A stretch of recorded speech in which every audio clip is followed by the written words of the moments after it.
a think tank of sorts, but we operate in a very different way to our three fabulous guest speakers here today. That we're a very loosely organised organisation, and we do really depend very much on interest on progressive Australians joining up as members and making contributions at a grassroots level.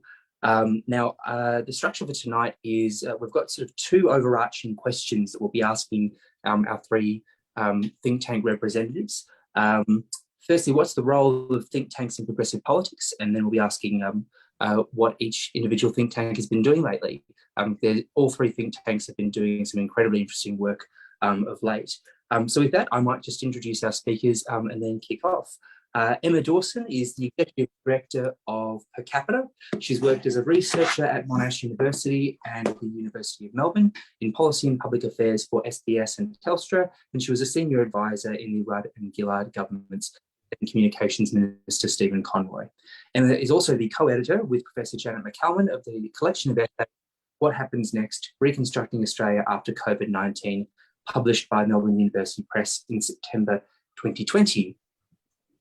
David Epstein is Executive Director of the Chifley Research Centre, which is the official think tank of the Australian Labor Party. David was educated at the ANU and at the Wharton School of Business at the University of Pennsylvania. He's been a member of the ALP for 4 decades and served time as Chief of Staff to federal Labor leaders Kim Beazley and Kevin Rudd. David served as a private secretary to 2 federal cabinet ministers and then as director of the Ministry of Media Group during the Hawke and Keating governments. And our final speaker, Alison Pennington, actually, sorry, I think that, yes, there is, someone just put in the chat, there is a recurring beeping sound. Can I just ask, if you're not speaking, can you please pop your computer on mute, just because we're getting that feedback. Our third and final speaker will be joining us soon is Alison Pennington. She's the senior economist at the Centre for Future Work, which is attached to the Australia Institute. Alison holds a master's in political economy from the University of Sydney. Her research focus concentrates on work in Australia today and in the future. She previously studied the Australian financial system, housing and inequality. She writes extensively for the Centre for Future Work on the evolution of collective bargaining, future skills and labour market policies, and has a background in public finance, the public sector unions, including the Community and Public Sector Union. With that, I might hand over to Emma as our first speaker to ask what's the role of think tanks in progressive politics and what has Per Capita been up to lately? Thanks. Thanks, Lachlan. Hello, everyone. I know many of you. For those I don't know, my name's Emma Dawson. I'm Executive Director of Per Capita, a think tank based here in Melbourne. I'm speaking to you today from the lands of the Wurundjeri and Bunurong people of the Kulin Nation. I'm in St Kilda, which is right on the border of those 2 tribes of the Kulin Nation. I pay my respects to their elders past and present and thank them for their custodianship of the land and water on which we live over many generations. We are, of course, all on land that was never ceded. So what's the role of think tanks in progressive policy? It's an excellent question, and it's actually the question that drove the creation of Per Capita, which is coming up for 15 years ago now, since we had the first meetings that launched Per Capita. It was in the wake of the Mark Latham experiment in the Federal Labor Party, and there was a strong feeling amongst many of us that the progressive side of politics really suffered from a kind of intellectual architecture while in opposition here in Australia. There weren't a lot of progressive think tanks in the centre-left space at the time. The Australia Institute, of which the Centre for Future Work, where Alison works, is part of, they were in existence, but they were very small at the time and probably seen, rightly or wrongly, as more connected to the Greens. The space that we sort of tried to stamp out was in that kind of centre-left space, but very focused on material conditions of Australians and domestic economic policy. I think that the role of think tanks has morphed and shifted in the years since. They're often given a very bad rap, and that's usually thanks to our comrades on the, or not comrades, our counterparts on the right of the spectrum. But what think tanks, I think, are able to do, particularly for progressive politics when they're up against such a machinery, not only of government, but of the media in this country, which is very conservative, is to try to build networks of conversation and thought sharing and development of ideas that can push back against some of the more accepted orthodox thinking, to keep some of the social democratic and even socialist ideas on the agenda at a time when they're increasingly crowded out of the public sphere. But we're also able to do a lot of the kind of work that often political parties aren't able to do. We're able to push the barrow on some bigger, bolder ideas occasionally and try to get them, get the conversation to shift that Overton window. And we're also able to advocate on behalf of people that don't have the capacity or the resources to speak for themselves in the democratic and political debate. And that's certainly something we've tried to do at Per Capita. I think think tanks are given a bad rap a lot of the time, but I think actually Australia is quite well served, certainly on the centre left, in that the people that tend to work in think tanks in Australia here are quite passionate about ideas. No one does it for money. You could make a lot more money doing something else, but the opportunity to sort of have that nexus between translating academic research, original research that's done in our academic institutions into applied policy and communicating, I think, critically to the public about how that can make our political system better, but also the lives of all Australians better.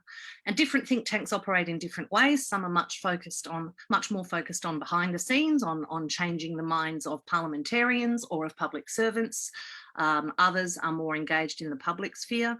Per Capita tries to straddle that line somewhat, but I think that all of us, what we try to offer is a forum, a kind of clearinghouse in a way for ideas, and a way to take research and apply it to the issues that are relevant today, to be an aggregator of research and of findings and of policy thinking, and to shift that public conversation so that we can, I think, try to persuade people of the benefits of progressive politics, of social democratic ideals and social democratic policies, and hopefully inform the actions of government, both at a state and federal level, and to try to have some influence in the deliberations of Parliament. So a lot of what we do is engaging with parliamentary inquiries, putting in submissions to such inquiries, presenting evidence, but also trying to communicate that to the public. Did you want me to go straight on to what we're up to, Lachlan? Or? That would be terrific, thanks. Okay, so Per Capita, as I said, was kicked off about 15 years ago. It was officially launched in April 2007, so 15 years next year, here in Melbourne. And it was at the time trying to fill what many of us regarded as a sort of gap on the centre left in the policy space. For the first sort of 10 years after Per Capita kicked off, I was involved in setting it up. Actually, I was one of the group that founded the organisation, volunteer group, and then I went off and did other things. And for most of that first term, of course, Per Capita launching in April, there was a Labor government by the November. So for most of the first, 8 years of Per Capita's life, they had quite a close relationship with the Federal Parliamentary Labor Party, with the government, with the Rudd and Gillard governments, and personnel in Per Capita were very connected to those governments. I've been executive director now for 5 years, so always while has been in opposition to federal politics, although we've had quite a lot of work, we've done quite a lot of productive work with the state government here in Victoria and other state jurisdictions. The board made a decision just over 5 years ago, at the time that Thomas Piketty's inequality in the 21st century was the rage, that Per Capita would focus on inequality. And that's the point at which I came back, applied for the job as executive director, and was fortunate enough to get it. And we have really tried to refocus Per Capita very much as a social justice think tank, as a think tank that is focused on inequalities across the board, primarily economic inequalities, inequalities of income and wealth, and how those play out in the domestic sphere. But we also look at the intersecting causes of inequality as well. And we try to look at the many issues that will affect the growing inequality in our society, and recognising that we are at a time when I believe an inflection point at which we can either restore a more equal society and rebuild a lot of the gains that were made through the social democratic state apparatus of the late 20th century, the second half of the 20th century, or we can slide further down this neoliberal path of a real us and them economy and an us and them society. Per capita since the last election has really had a laser-like focus on the concept of a full employment reconstruction. My friend and co-editor Janet McCullman's here today. We put out this book, which Lachlan also contributed to last year, which is called Reconstructing Australia After COVID-19. It was opportunistic of us to jump onto the pandemic as a way to put these thoughts into the public sphere. But certainly all of the essays therein and the work that we've done at Per Capita over the last 2.5 years has been very much focused on looking back at Australia's traditions as an egalitarian country, as a country that had, as the late Stuart McIntyre called it, Australia's greatest, boldest experiment following World War II, and the way that Labor governments can actively reshape economies after big crises in the interests of working people and building a middle class. That's been absolutely our focus since the last election. It was a month after the 2019 election that I published a piece in The Guardian proclaiming that full employment was the great challenge for social democrats. And since that time, we've been very focused on how that could be realised. We have we've taken the principles of the post-war era, of the Hawke and Keating governments, of Labor governments reconstructing our throughout history, and lessons from overseas to use those principles to inform a modern or a contemporary approach to a full employment reconstruction, and the way that that would allow us to adapt and to tackle climate change and move to a post-carbon economy. But we've also recognised that we need to update those principles and certainly the actions that come from them for 21st century Australia. So our focus has been not just on the on blue-collar jobs in the regions, although that's a very big part of the reconstruction, and on entry-level roles, on skills and training, but also on the foundational economy, or more commonly understood as the care economy, which is just a part of the foundational economy. So jobs for women, social investment in social infrastructure, such as childcare, aged care, education and community services, lifting the wages of workers in those foundational jobs, utilising or certainly championing the return of industry policy and active government role in shaping the economy. And I think we've been pretty delighted over the last few weeks to see in the Federal Labor Party platform, a genuine reflection of this narrative. So not only the National Reconstruction Fund, a commitment to a full employment white paper, a job summit if the Labor government if Labor wins the next election, everything crossed, but also an increasing focus on social infrastructure and the language of social infrastructure, on lifting women's wages and women's workforce participation. And then, of course, yesterday, the great announcement about free TAFE, which is something that my colleague Shirley Jackson's been pushing for a long time through his work around youth unemployment and disenfranchisement. And so I do believe that that work that we've done and the intellectual architecture that we've spent a lot of time putting together over the last 2.5 years, along with others in the movement. We certainly don't claim this as a solo achievement, but it does seem to have resonated and cut through, and I think is quite a coherent narrative for how our country can be better than it was before. And so the challenge now for Per Capita and for all of us is in the contest of ideas going into the next election. Is it good enough to just get government out of the way and snap back to what we had before, as the Prime Minister seems to think?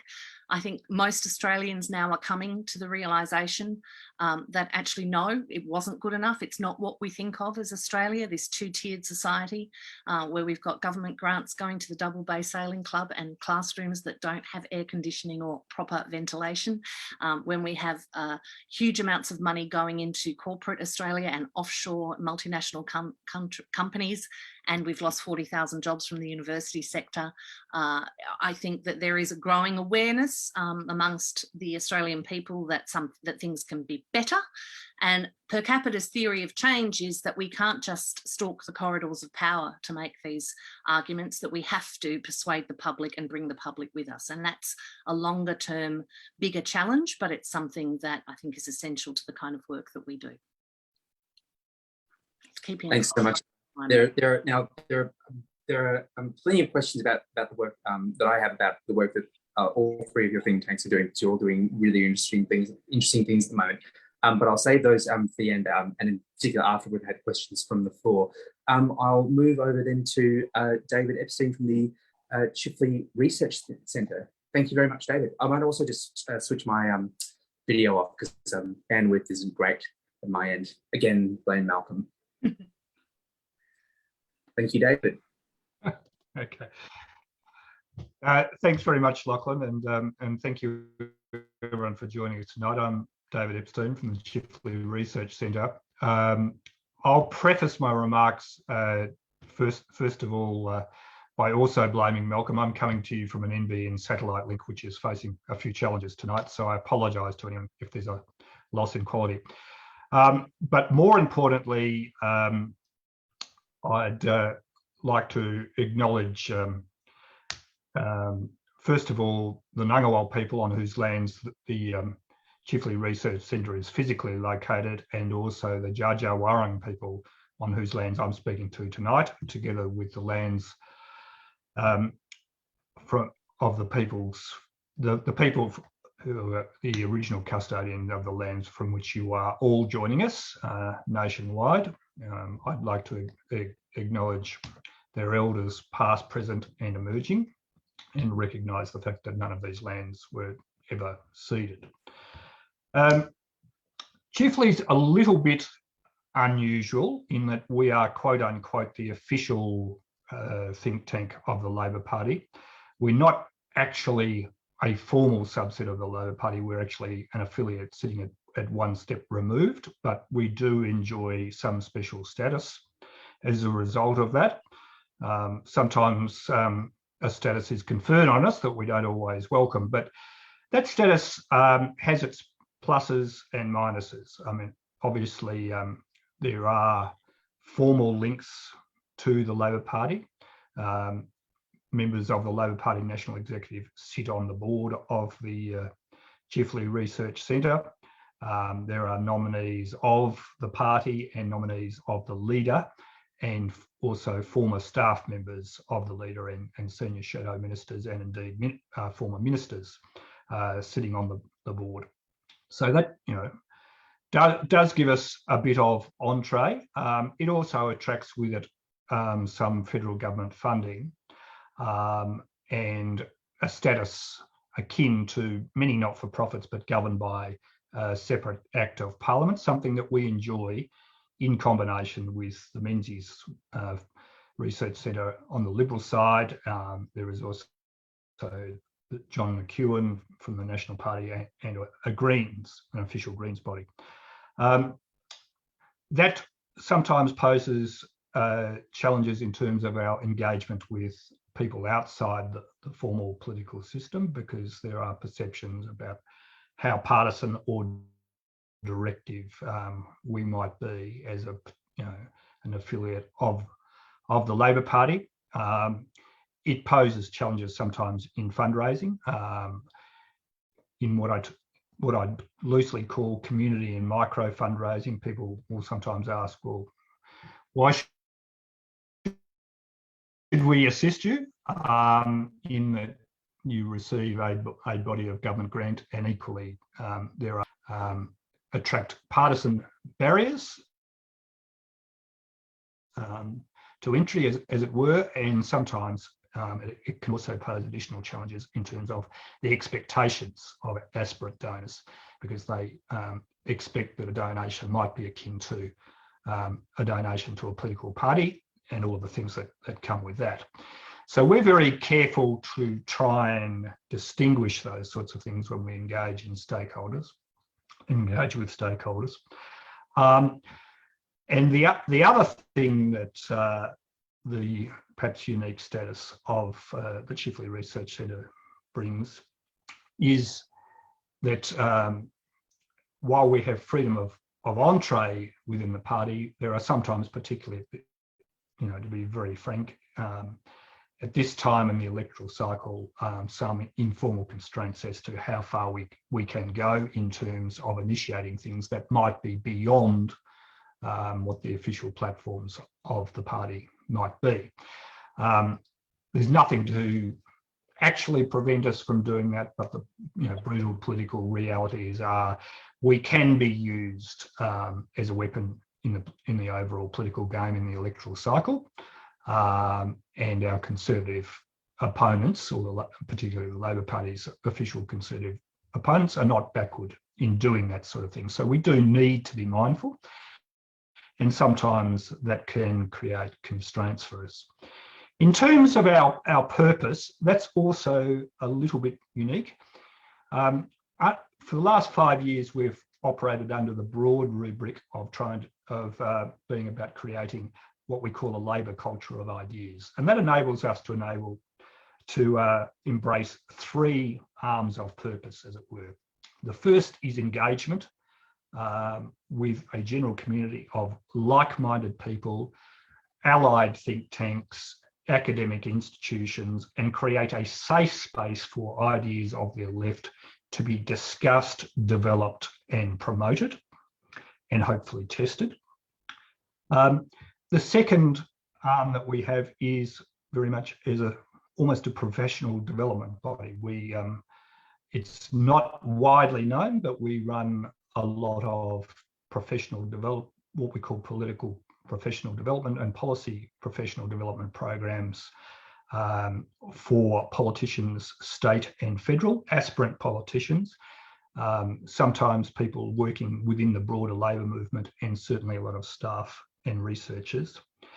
And our third arm is as a custodian of the Labor history website and some of the Labor history archives inherited from the ALP National Secretariat. Again, it's about ideas, but it's not about generating new ideas. It's about preserving a Labor culture, and hopefully, particularly now in this digital age, being able to extend its embrace, not only to digital databases and digital records and things like that, but also digital means of distribution and holding events. So that's sort of broadly what we are about. In the year that I have been working with the Centre, we've also tried to broaden our direction and recognise some of the issues that come with our constraints, but also the advantages that come with our status, to try and reach out and, as it were, create a safe space for collaboration with non-affiliated bodies, with people in academic institutions who, particularly in these days of quite partisan funding decisions from the federal government, are not always feeling in a safe position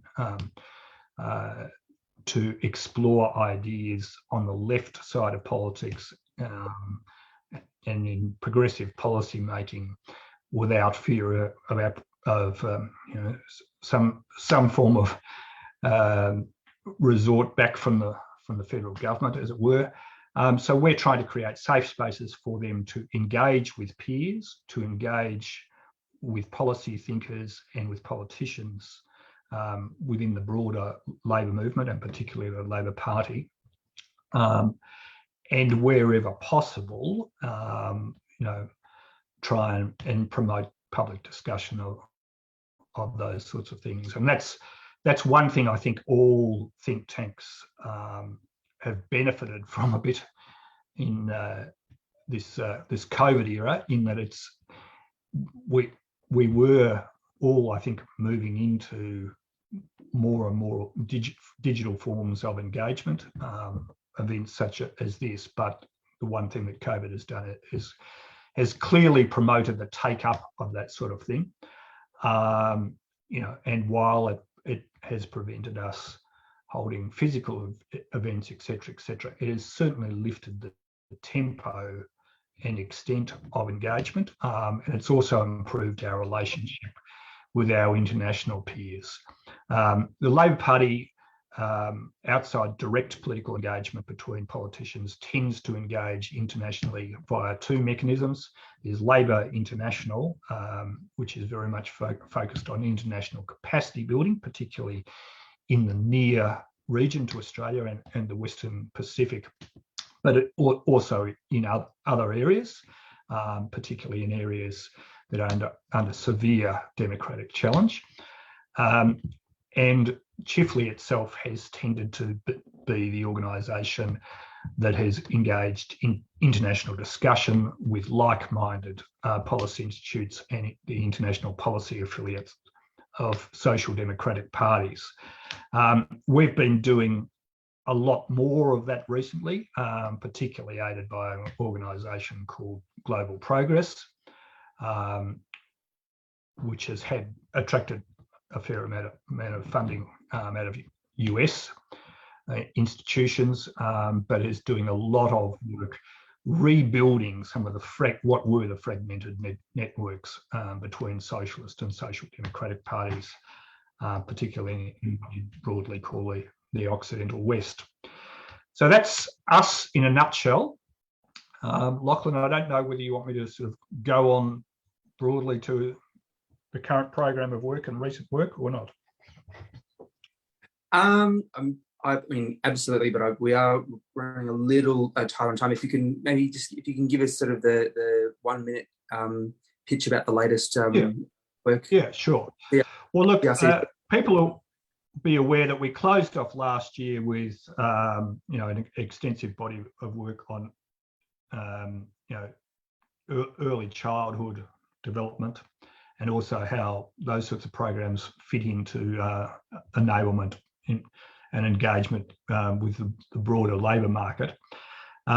We have persisted with that, but more generally, as we've moved into the electoral cycle this year, what we have been tending to be focusing on is particularly for younger members of federal parliament, some form of what we'd call political and policy professional development, enabling them to develop the skills to be better politicians who are equipped to achieve change and enact policies and administer government, and also that to ensure that some people who want to be are exposed to areas of policy thinking that don't necessarily come naturally to them as individuals given their background. So that's sort of where we're at. And then more publicly, obviously, we've been running a program of Chifley conversations and developing some publications that will come with them. So we're doing that sort of thing, and we're very close to completing the Hawke-Keating years of the official Labor history. Brilliant. Thanks very much, David. I'll be very interested in reading that out. I'll now just turn to our third and final speaker, Alison Pennington from the Centre for Future Work. Alison, I'm not sure if you were here at the outset when we said essentially our discussion is centred around what's the role of think tanks in progressive politics today, and what is the Centre for Future Work doing? What's the Centre for Future Work been doing recently, and what's the current work agenda? Thanks very much. Cheers. Thank you, Lachlan, and thank you for inviting me. I'm actually on Ngunnawal land here in Canberra at present, here for my first rendezvous outside my 5-kilometre bubble on Wurundjeri land, where I live and work and earn an income. So I'm kind of close to you guys, just sitting in the studio here at work while everyone's at the pub. That's good. Much prefer to be here though. Thanks for inviting me to the chat. It's good to have these chats, and especially to be here with David and Emma and having it. So, I mean, the Australian Institute, I would describe it's kind of like the Swiss Army knife of think tanks. There are quite a few programs and strategies always at work. The Centre for Future Work is a satellite within the broader family of the Australian Institute, you could say, but it's also the Nordic Policy Centre, the Centre for Responsible Technology, and we at the centre, we focus on labour market issues, all things jobs, employment, wages, and I would say broadly macroeconomic issues framed through the lens of work and jobs. Why is that important? because the majority of people have to sell their labour to survive, and they engage with the world through their experience of work and their potential to be engaged in politics and change through their experience of work. And of course, we're predominantly talking about the role of unions, which are essential to any democracy, which have been under quite sustained attack in Australia for decades. And so in the broader world of think tankery, if we're going to use that word, and strategies, I mean, as Emma outlined us in her overview, you can strategically be trying to directly affect the decision-making of parliamentarians. And there's also the long game. And that long game, I think, is very close to the work of the Centre for Future Work. What we're looking at, we're staring down the barrel of something that's been decades in the making, and we're trying to rebuild the capabilities of people to prosecute the arguments that we put forward. So, of course, as experts and seen as experts, we're going to be ahead of the game in how we describe those things, but we ultimately want democratic organisations to be able to prosecute agendas in their names, right? We want to increase the quality of participation in our democracy and lift the participation of everyday people in discussing and deciding what an economy should look like and how it should function in their interests. So in terms of some of I've got a few notes here I'll look to. So in that sense, yeah, when we're talking about strengthening, repairing democracy, it's not about me putting on my cool leather jacket. It is pretty cool, but it's not about me going and doing some media randomly. It's not an abstract thing. We're not just throwing shit out into the public arena and hoping things stick. There is a bit of that work that goes on at the centre, but like predominantly we're making targeted interventions and targeted capability building so that we can make real tangible change on policy issues. This is really important in the labour market analysis space and jobs analysis space, because if you look at the quality of institutions around us, of course, I've brought up unions, but also public administration. We've seen public servants be straitjacketed through processes of, the new public reforms of the neoliberal period, and the general curtailing of the capacity of people to think and offer policy ideas. So we're dealing with that. We're dealing with the fact that unions being cut over time have been unable to invest in research and the policy work that they have historically done, and which they should be able to do. And the other issue is what's happened in academia, which is where, of course, you've got lots of employment relations specialists, but they've had their own attacks to deal with through privatisation, the neoliberal reform period, managerialism, but also there are fiefdoms in academia and ivory towers, of which I made the conscious choice to never go into that work, but I wanted to drag those people as much as I can using the Centre for Future Work into tangible discussions, using their skills, using their analysis about how to work with unions, work with people on the ground. And so I kind of see myself and the work of the centre as a conduit between also other types of specialists who don't normally connect to the realities on the ground. So kind of answering the second part of the question, one of the projects I've just finished is editing a big international collective bargaining analysis of different systems and basically what we can learn from Nordic countries, but also, Canada does things better than us, but generally, how do we push Anglophone economies forward on the question of enterprise bargaining? And in that edition, I brought union leaders and union practitioners, industrial officers, together with academics, and tried to provide a platform for union leaders to be at the forefront of questions of industrial relations reform, which is, I think, really, really important for them to play in that space too, and to be supported. I think that there is a vacuum right now in Australia. I think Australians are far more progressive than the neoliberal ideological project has attempted to, I guess, shift the dial on what people's expectations of government are.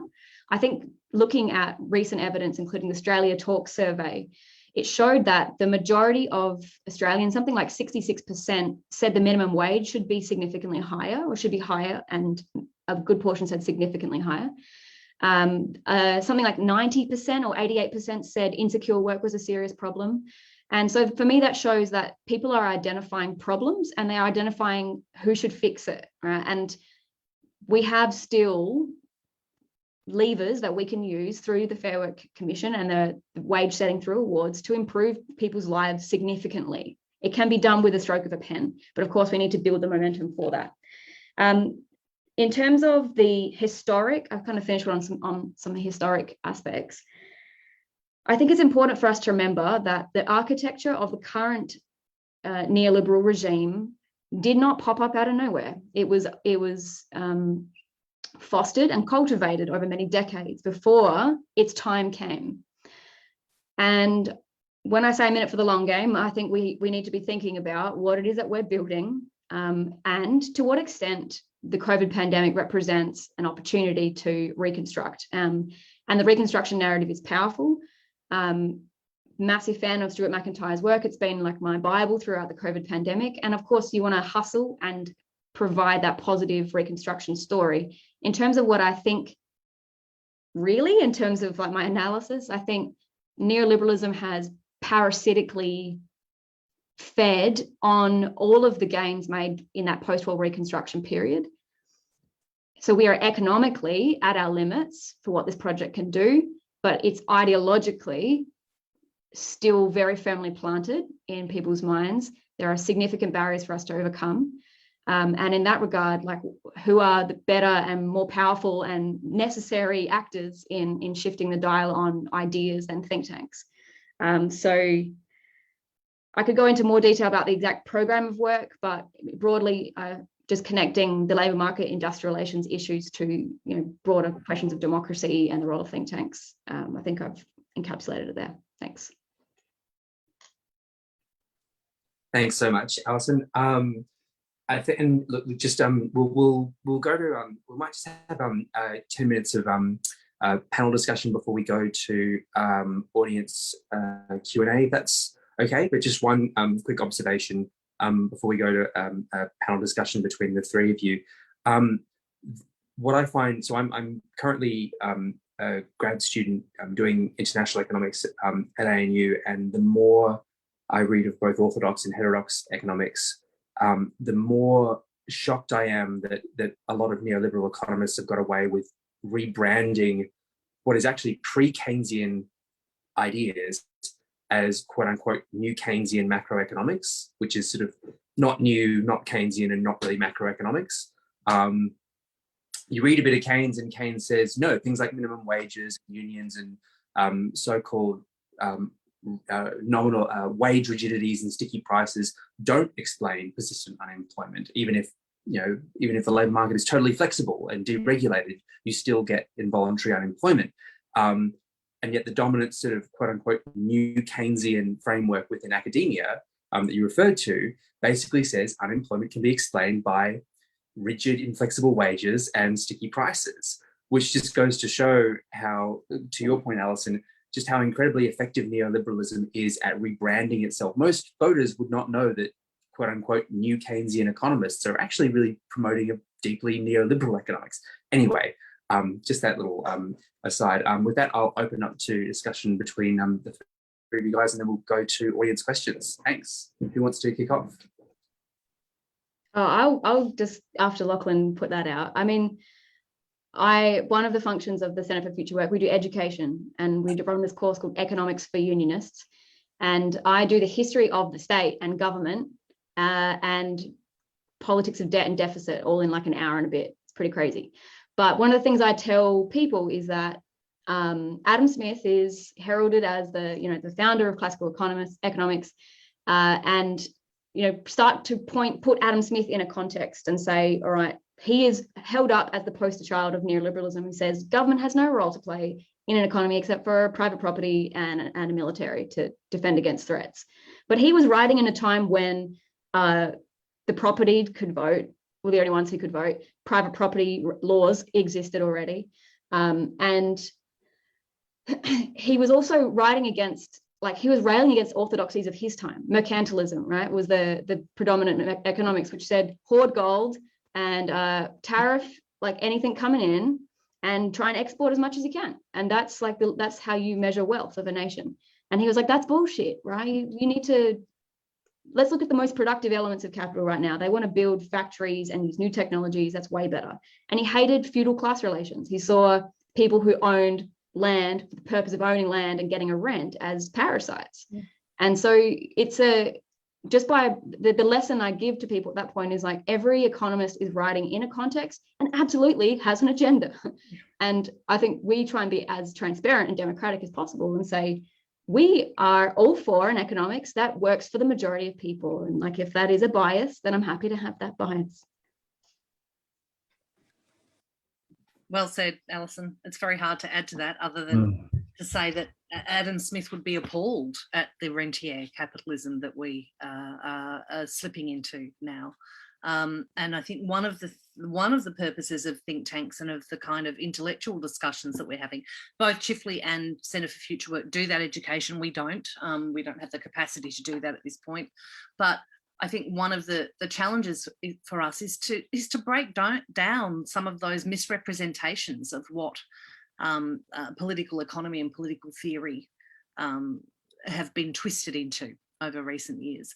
You're absolutely right that we are still living off the benefits and the proceeds of the post-World War II social democratic state, but we're running out of things to pillage, right? And we have absolutely hit the limit of that. And it's become one of the things that worries me sometimes is that even, certainly not talking about anyone here, but even some younger people today coming up through who consider themselves to be progressive can't even conceive of anything out of a neoliberal framework, right? So I saw a piece recently written in really good faith by a person that was clearly in really desperate circumstances, but her solution to fixing her poverty and her inability to sell her labour was to somehow invest in the share market and make herself a mini empire. And it's indicative of a kind of the saturation of this idea that it's all down to the individual. Any failing to engage in the labour market or to build a successful life by neoliberal economic terms is a personal failing rather than a structural failing. And that these ideas have become so ingrained that challenging them is, and I think Alison finds the same thing I do, when you speak to people in plain language about it, they go, well, of course that's right. Of course we should have a society that supports everyone. Of course our economics should be geared towards equality and lifting people up. But they don't actually make that connection between their own choices that are made within a framework that has really overcome any challenge. You know, it's become so ingrained in our national conversation that you sound quite radical when you're actually just repeating things that were common sense 50 years ago. Yeah, I mean, I'd actually say that the challenge extends far beyond the economic. I mean, this is a real cultural challenge for us, and dare I say, it has been exacerbated by, you know, a very consumerist culture that has been promoted in this digital age. You know, we are getting, you know, a disaggregation of many social links. We're getting a disaggregation of communal and family links without being, I don't want to be sort of blue Labor or sort of a new conservative branded under things, but it is a bit of a concern that we've sort of got to this point of economic and, you know, socio-economic development, and it, as both Alison and Emma have said, some people have appropriated it and then they've gone on to promote their vision of the world to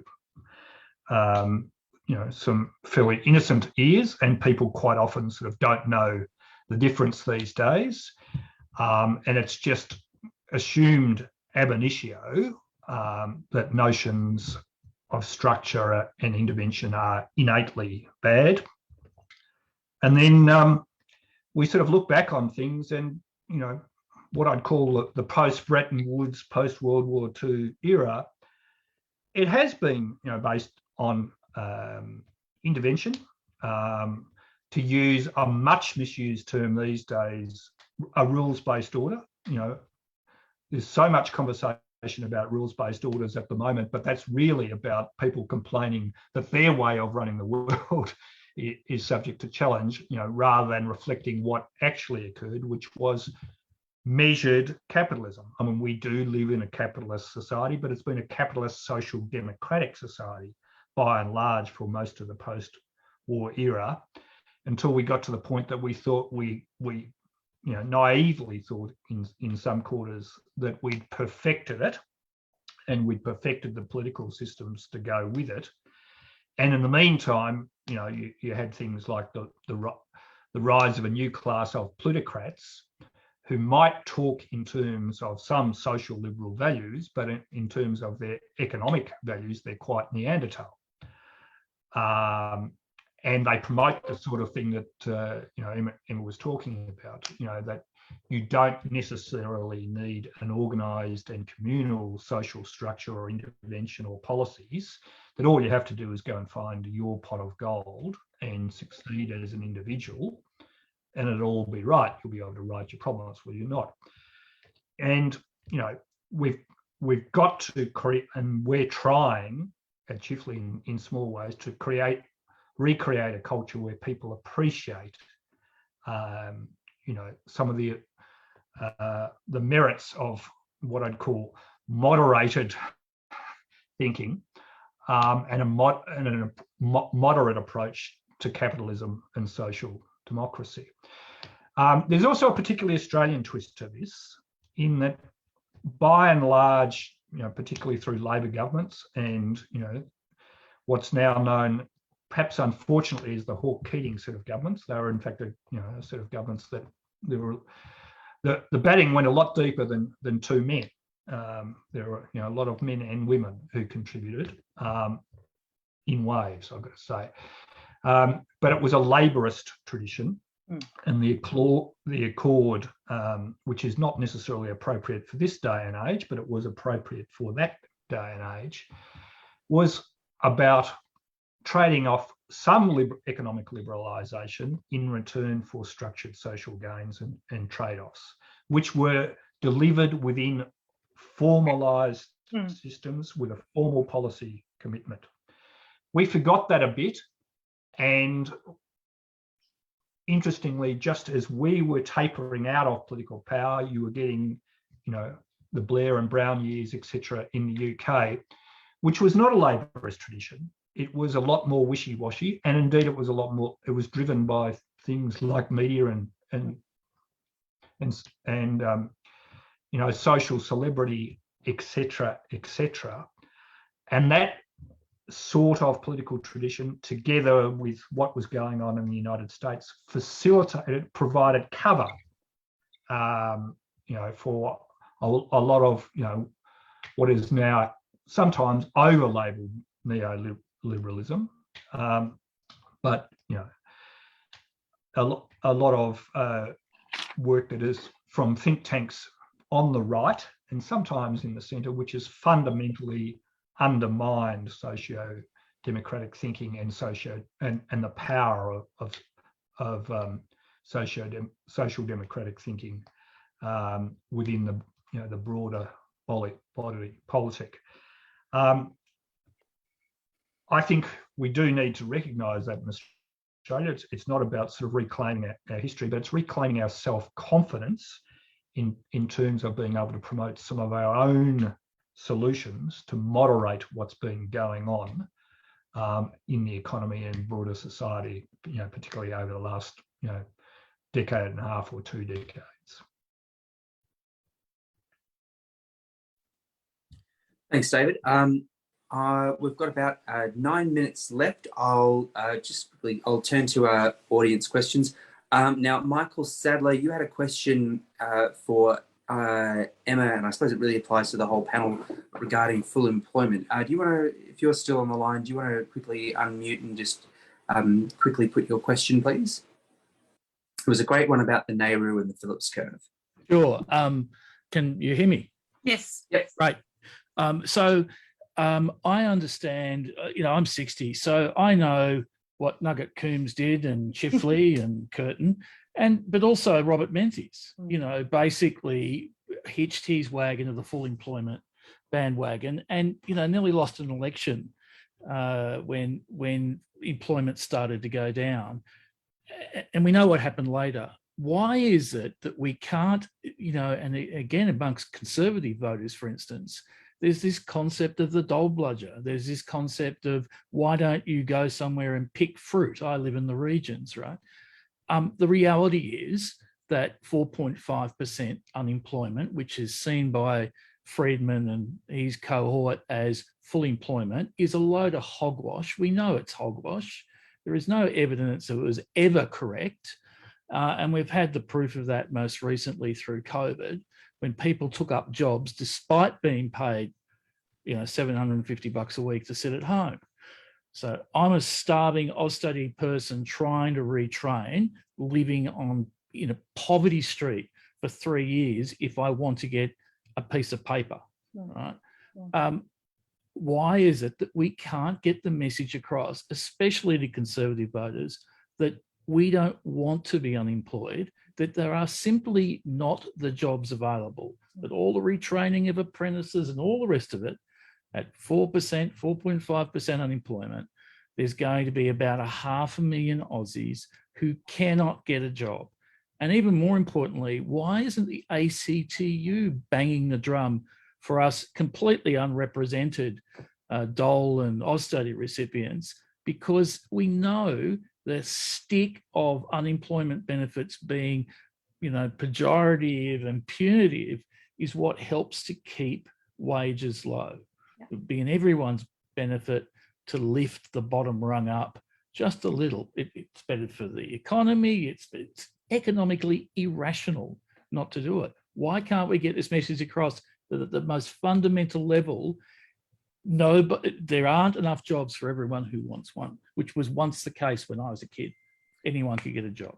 It's a really excellent point, Michael. And I think, what it goes to is, when did the concept of the NIRE, the non-accelerating inflationary rate of unemployment, come in? Well, it came in about the same time as neoliberalism. It's a core part of that tenet. Genuine full employment, and you're quite right, in the post-war years, right through the Menzies government, was always well below 2%. And in fact, when it did start to look like it was going to exceed 2%, he nearly lost the 1961 election. We've actually done some research looking at this, and the correlation between unemployment and inflation is not nearly as strong as the theory would make out. And more than that, it's actually a deliberate policy choice to say, well, we're going to keep a pool of residualized people here in order to control price inflation, on the pretense that that's better for the rest of the economy. What it's actually better for is profit, and for the gouging of profit. But the term Dole Bludger entered the lexicon here about the same time that we shifted to that neoliberal economic framework. And it's a very hard one to shift. And I've actually been quite surprised when I've done talkback radio that even on the ABC in the afternoons, where you think you've got quite a genteel audience, people will ring up and complain about Dole Bludgers.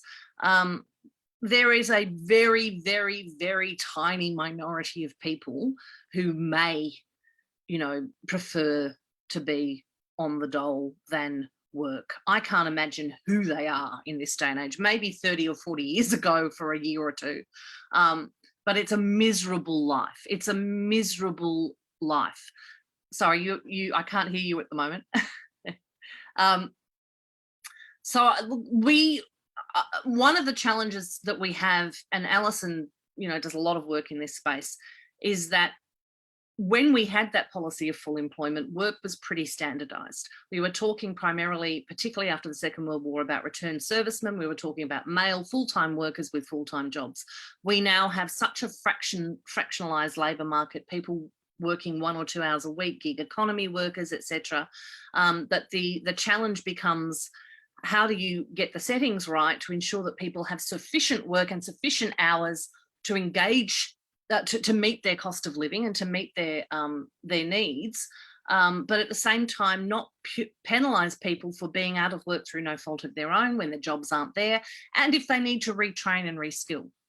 It's a really big challenge publicly because the other side has done so well at demonising people, but the majority of people now that are on Job Seeker are over the age of 45. A lot of them are single parents. Yep, a lot of them are looking to retrain and get back into the market. And quite apart from the criminally low rate of Job Seeker and the fact that people with disabilities and chronic illnesses are being pushed onto it, is that the job services market, the privatised job network, is punitive rather than supportive. So we've actually got to a point where this has become almost wanton cruelty in the pursuit of, you know, some nebulous notion of aggregate wealth. It's a fundamental challenge. It's one that's proved too difficult for conversation or for commitment by either political party ahead of an election. But actually, it's got to the point now where we are not just destroying individual people's lives, but we're destroying our social cohesion and our ability to grow as a nation if we don't fix this issue, where we've got well over 600,000 people out of work, up to 2 million looking for some work or more work, and we're expecting them to live on a criminally low rate of income, and the jobs aren't there. So I am encouraged that the Labor Party at least is aware of this and looking at a suite of measures to resolve it and to create jobs and to ensure that people are given those opportunities. But it's going to be a long, long road to overcome decades of demonisation that's really based on nothing but prejudice. And the thing is, they're skewing the market. So once upon a time, not only were there jobs available, but the bludgers sat at home on the couch. While I was down at the Herald building getting the Sydney Morning Herald off the press at 4 a.m. and getting a bus to the employer's place, I was there when they opened, they were sitting on the couch. Now I have to compete with 100 references on the people's desk. So the free market people have completely skewed the market. Oh, and as you say, it's deliberate. The fear of being put into such an untenable, punitive situation keeps wages down as well. Yeah, completely agree. I'm sorry. I am conscious of time, and I'm also conscious that Alison in particular needs to get to the pub. No. But I would equally like to contribute to this question as well, though. I was going to say I'll ask Alison if you've got anything to respond. And what I will do is we had 2 final questions. I'm just going to combine them. And Alison, I'll let you respond to the question we've just looked at, as well as our sort of combined last 2 questions. Then we'll go to the rest of the team if anyone needs to race off. And David and Emma, same to the 2 of you. We had a great question from, in addition to the question we just addressed, we had a great question from Joe Ingold here saying, how can academics who want to get out of the ivory tower work better with think tanks? And a related question was, how can progressive think tanks work with organisations like the Fabians? How can we work together better? So Alison, if you want to have a stab at any / all of the above, go ahead. Thanks. Cool. I mean, I have to shed just this piece of information because I think it's going to help us to understand the origin of the Dole Blood jar as it relates to working people's consciousness, because it is there. I've racked my brain and tried to understand how can, for instance, an upstanding, 10-year delegate in a reputable union, militant union, who can spruik solidarity, but then can, in the same breath, say that, but that Dole Blood, you really should get off their ass and go get a job, right? So you ask, how can these 2 things be held together, all right?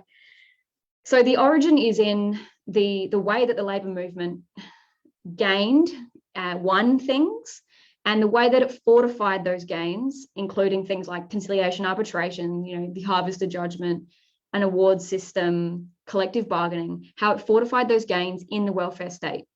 The Hawke period being another example of when those industrial gains were cashed in some way, industrial power cashed in for social gains. So we've seen the history of Australia is access people's, the fostering of people's ideas that access to the welfare state is dependent on performing labour, performing a job. And the conditions in which that was forged is, of course, when there was an undersupply of labour. That's when the stonemasons went on strike for the 8-hour days, because there was they turned the convict transportation system off. So there were no free labor anymore. Suddenly people with these skills were in high demand. The gold fields were getting full of people running off to go find gold. And so there was new industrial strength. We live in completely different times, but these ideas are they remain. And it's a type of negative solidarity. I think in Australia, we're yet to transform our concept of work from very old, kind of convict era beliefs around basically being forced into something. And if I'm going to be forced to do this unpleasant thing, you should be forced to do it too. So it's like a negative solidarity. And it's incredibly toxic. I think until we can, this is why we do need to look to other countries to work out how to marry our great traditions in organized labor with better ways of doing this. Of course, that's about pointing out to people that we have an organized low investment economy. It is organized at both public and private levels to stash profits, not reinvest, or from government to reduce government spending to make sure there's not enough jobs.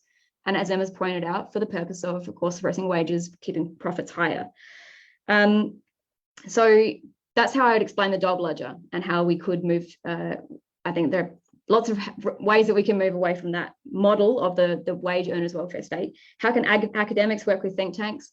We do it lots, and I feel for my brothers and sisters that are fighting it out in these institutions with all your KPIs and your ridiculous workloads. In some ways, working with think tanks can provide you some air to breathe because you work under often quite strict code of conducts, and it can be more difficult to speak freely and frankly. So I guess if you're an area of research and you're building a career in academia that you can see some alignment with a think tank, you should just reach out and see if there's any way that you can collaborate. That's kind of how we do it at the centre. And I'll leave the rest of the discussion and points from David and Emma. Thanks.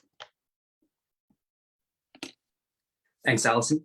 David, I think you were about to jump in with something. I'll direct those last two questions to you and Emma as well. Yeah, how can we work better with academics, and how can we build that stronger connection between the work that your think tanks do and the work that groups like the Fabians do?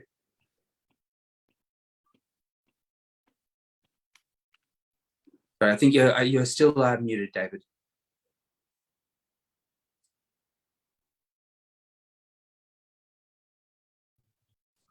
Probably proof of what I was trying to say while I was muted was I wasn't necessarily about to leap or jump at anything, so hence I was muted. But look, on the collaboration thing, I think what a term I used earlier was a safe space, and that's what we're trying to promote in terms of our dialogue with academics in formal institutions.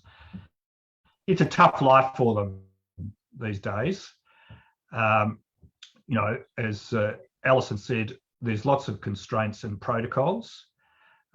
There's a pretty tough and punitive regime flowing through the funding system in Canberra, and that has been exacerbated because we built this flawed model. It's so dependent on ill thought out education exports. I don't have a problem with the export of education services or anything like that, but I do have a problem with it being used as a device for governments to escape their responsibility in funding the education system.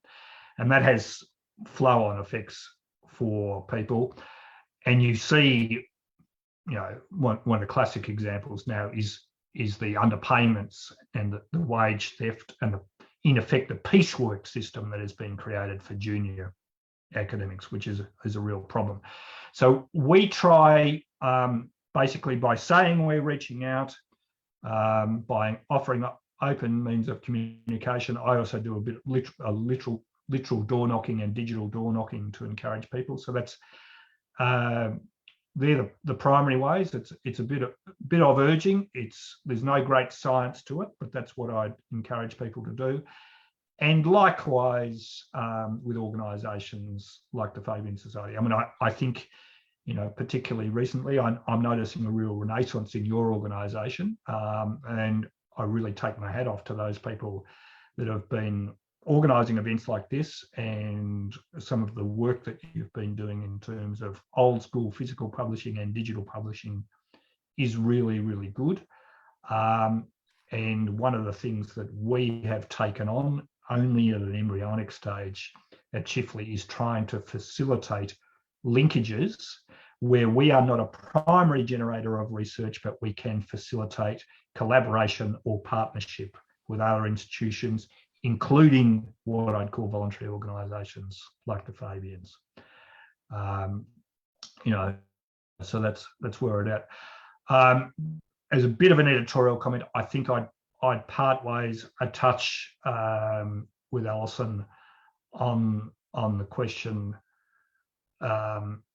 of the descriptor Dole Blood.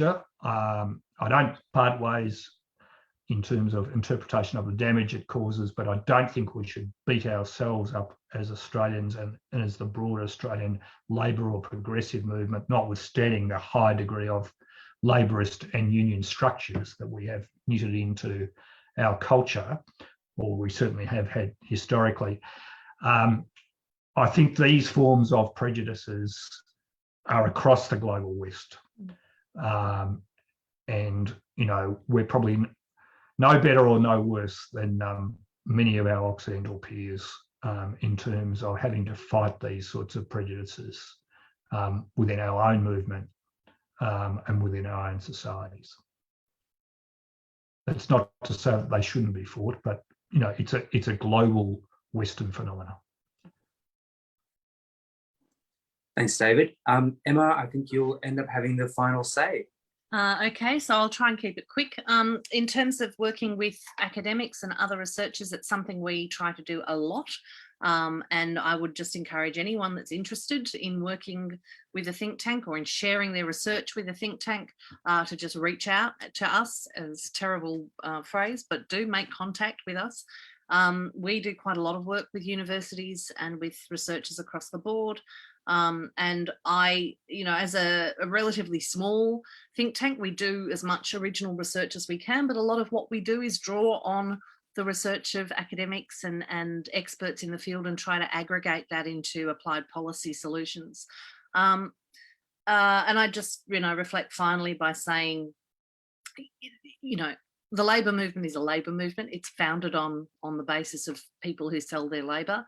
The idea that seems to be around in some progressive circles now, that the Labor Party isn't sufficiently hostile to capitalism, I think is interesting. It's capital versus labour, but labour, you know, labour as a concept emerged within the context of a capitalist market economy. And so it shouldn't be surprising to people that we try to work within that system and to push the interests of labour and, of, as Alison said, the vast majority of us who sell our labour in order to survive.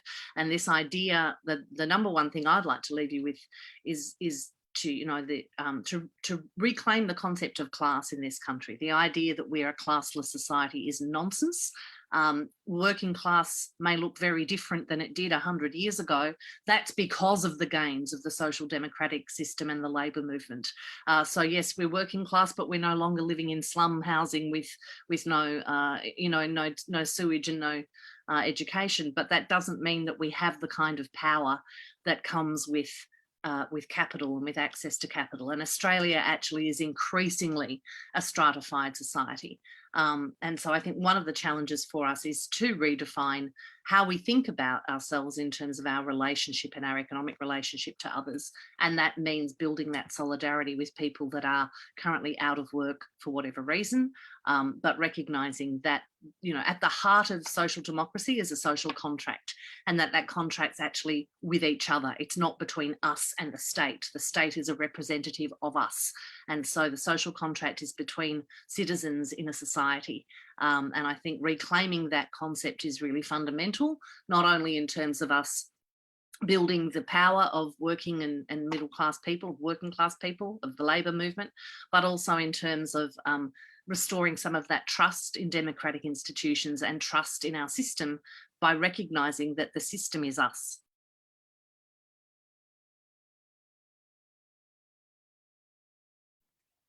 I could easily, if we weren't time constrained, I could easily host another hour of discussion between the three of you, because I mean, we're hitting on all of the major questions that our movement are facing at the moment. And I've got to say as well, the push towards, I say as a union delegate, the push towards a post-Labor Party. Yeah, I think I'm glad that that institutionally we're seeing a lot of efforts to knock that one on the head, because that is, I think, a terrible. Well, we know where that ends up. It ends up with the US Democratic Party, and we'd like to avoid that. Can you please join me in thanking our 3 brilliant guest speakers? And can I please also put in a plug for membership for the Fabian Society? Again, our role and our ability to function as a forum to bring together the leading minds in progressive politics depends on your participation, and it depends on members. So please, if you aren't already a member, please consider joining up. With that, I'll draw things to a close, and thank you again so much to our 3 speakers. It's rare that I feel like I come away with one of these feeling I've learned like everything that has been said has been entirely new information. I think that I know everything I need to know already about Labor politics, and yet every time I speak to any one of you guys, I feel like I come away learning a lot more. So thanks very much, guys. Thank you. Thanks very much. Take care, everyone. Cheers, Lachlan. Thanks for organising. Thanks, everyone. Thanks, everyone. Bye. Bye. And Daniel, sorry about